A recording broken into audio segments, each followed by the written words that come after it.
Hi BookTube, welcome to my channel. My name is Rachel. I have made my whole personality Bridgerton. In the month of May, it was my goal to read all 8 books in the Bridgerton series because of the May 16th release of Bridgerton. Season 3 was focusing on the couple of Colin and Penelope. I did this as a way to refresh my memory on when I had read the first 5 books before, and I'm actually so happy I did. I wanted to talk about the books from my least favorite to my absolute favorite in the series, aka the one that I would die for. This will be spoiler free, and if you would love to discuss them more after this video, just let me know and we could connect in the comments, or I can make another video to dive a little bit deeper. So starting off at the bottom at number 8, we have An Offer from a Gentleman, which is Benedict and Sophie's story. I actually really loved the aspect of a Cinderella retelling,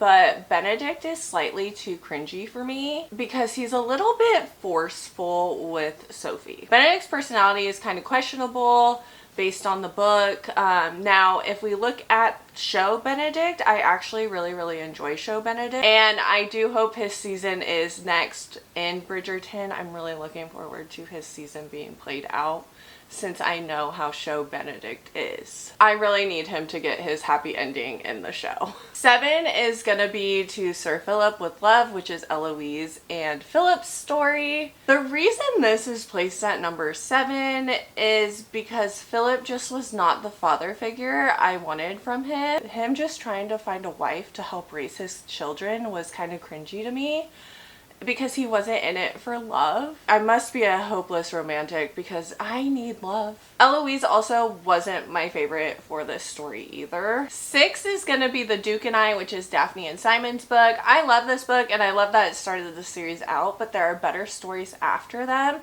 so that's why they're gonna be placed in 6. Also, the whole issue within this book was just not the best in my opinion. Number 5 will be It's in His Kiss, which is Hyacinth and Garrett's story. This one is kind of mystery, brings historical romance vibes, and that's what kind of kept this very entertaining for me. I also really love how outspoken Hyacinth is and how she is as she grows. She never loses her spunk, and I love that about her. Number 4 is gonna be The Viscount Who Loved Me, which is Anthony and Kate's story. I love Anthony so much because in his season you really don't get that family man side of him, but in the book you do. It's so clear how much he loves his family in this book and what he would do for his family, and I just love him. He's precious. I also really love Newton in this book, which is the corgi. It's Kate's corgi. Number 3 is going to be When He Was Wicked, which is Francesca and Michael's story, and if I had to tell you which book will literally tear you apart and then put you back together, it's this one. This is honestly such a beautiful story, and Francesca and her growth to find out who she actually is and what she wants in life is just amazing. I also really thought the Bridgerton men had me in a chokehold. No,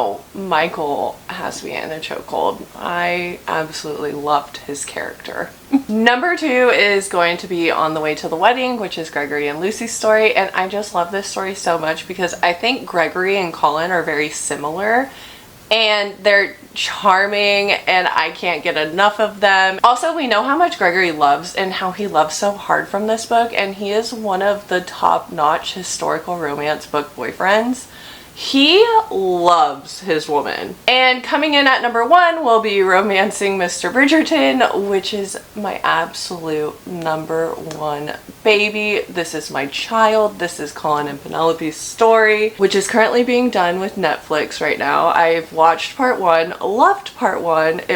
It's everything to me. I cannot believe all the hate that the first part is getting right now, and that's something I just won't talk about right now. Colin is the most charming and funny man out of all the Bridgerton men. It's the friends to lovers that got me into that trope, and it is just a beautiful story of growth between the two characters and how they help each other move forward to be successful and to be someone you're proud of.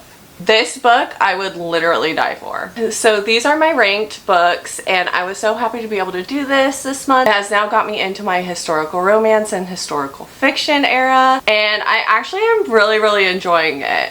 I can't help but be excited about what's to come in this series, and I do look forward to trying out her other books within this world, but right now I'm just happily taking this all in. I know that they are very different. I need to get a different set. And I enjoyed every minute of doing this reread for the first 5 books and then finally finishing out the series with the last 3 books. You might be asking what's next after Bridgerton, so let me show you what I have done so far. Currently, I am in the middle of reading The Nightingale by Kristen Hanna, and I am loving it, but it is pretty deep and it has to do with a lot of war aspects and love, so I am tandem reading with it to help keep me going into happy feelings as well. I recently finished The Heiress Gets a Duke by Harper St. George, and then I also finished A Fragile Enchantment by Alison Saft.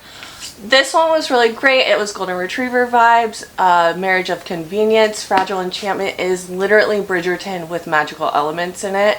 Super fabulous. The next historical romance I'm going to be reading along with The Nightingale is going to be To Have and to Hoax by Martha Waters. I've heard amazing things about this. I'm really excited to get into this series. So thank you so much for watching, and if you have any amazing recommendations that you would like to give me, just go ahead and comment below and I will add them to my never-ending reading list. I hope to see you guys again soon, and thank you so much for watching. Okay, bye!